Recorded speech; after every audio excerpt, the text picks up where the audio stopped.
बन सकती है, बल्कि आपको आपके ख्वाब से दूर लेके जा सकती है। उसके बाद ये जो मैं बातें कर रहा हूँ, ये आपने बहुत अच्छे अच्छे तरीके से अंडरस्टैंड करनी है, इनको भूलना नहीं है आपने। और फ्रॉम द लास्ट पॉइंट तक आप लोगों ने ये चीजें कोशिश करनी है, पूरी करने की कोशिश करनी है। अदरवाइज मैं with the passage of time videos डालता रहूंगा, आप मुझे सब्सक्राइब कर लें तो आपको ये चीजें ऑन एंड ऑफ रिमाइंडर होती रहेंगी। उसके बाद नॉट रिकमेंडेड, अब इन एलिजिबिलिटी क्राइटेरियाज, वो कैंडिडेट्स जो अप्लाई कर ही नहीं सकते, किन वजूहात की बेसिस पे अप्लाई नहीं कर सकते, वो अब मैं डिस्कस करने लगा हूं। सबसे पहले वो कैंडिडेट अप्लाई नहीं कर सकते not recommended twice by inter services selection board ISSB, general headquarter selection board. अब वो कैंडिडेट्स जो दो दफा, ठीक है,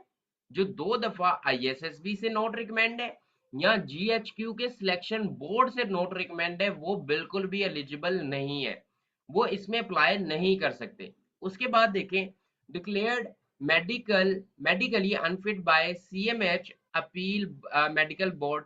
जो अनफिट हो गए हैं, ठीक है, प्रॉपरली मेडिकल बोर्ड से हो गए हैं या सीएमएच से हो गए हैं, तो वो कैंडिडेट्स भी एलिजिबल नहीं है अप्लाई करने के लिए, जो मेडिकल बोर्ड या सीएमएच से अनफिट का सर्टिफिकेट उनको दे दिया गया है। उसके बाद declared medical unfit due to hepatitis B and C. अब वो भी कैंडिडेट्स जो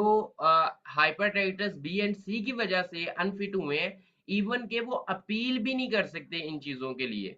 अदरवाइज आप किसी और मेडिकल इशू की वजह से अनफिट हुए हैं ना, तो आप मेडिकल बोर्ड को अपील कर सकते हैं, जहाँ पे लेफ्टिनेंट जनरल जो से होते हैं आपकी अपील को सुनते हैं। अगर वो भी आपको अनफिट कर दें, फिर आप प्रॉपरली हो जाते हैं। अदरवाइज कुछ ऐसी डिजीज हैं जिनके ऊपर आप अपील भी नहीं कर सकते, जैसे हेपेटाइटिस बी एंड सी, जिसे कैंसर कहा जाता है ऑलमोस्ट, ठीक है, ये कैंसर की एक शक्ल होती है। enrolled candidates and recruits withdraw, resigned, discharge, ये जो सी issues हैं, ठीक है, withdraw, resigned, discharge, dismissed from armed forces, army, navy and air force training academies, institutions on ground of discipline, character, medical inefficiency, weak profile, on request or declared unsuitable, ठीक है, unsuitable भी अगर वो हों, अगर कोई कैंडिडेट डिसिप्लिन के grounds के ऊपर, करेक्टर के ग्राउंड्स के ऊपर, मेडिकल के ग्राउंड्स के ऊपर, या इन एफिशिएंसी या वीक प्रोफाइल के ग्राउंड्स के ऊपर, या किसी ने रिक्वेस्ट की हो उसके जो सा है अच्छी कारकर्दगी ना होने की और डिसमिस करने की, अगर कोई कैंडिडेट इन वजूहात की बुनियाद पर किसी भी ट्रेनिंग इंस्टीट्यूट से निकाला गया है, तो वो भी इनमें अप्लाई करने का एलिजिबल नहीं होगा। उसके बाद an individual dismissed removed from any other government services, अगर कोई कैंडिडेट किसी दूसरी सिविल गवर्नमेंट सर्विसेज से भी निकाला गया है ना, तो वो भी इसमें अप्लाई करने का एलिजिबल नहीं होगा। convicted by court of law for offense involving moral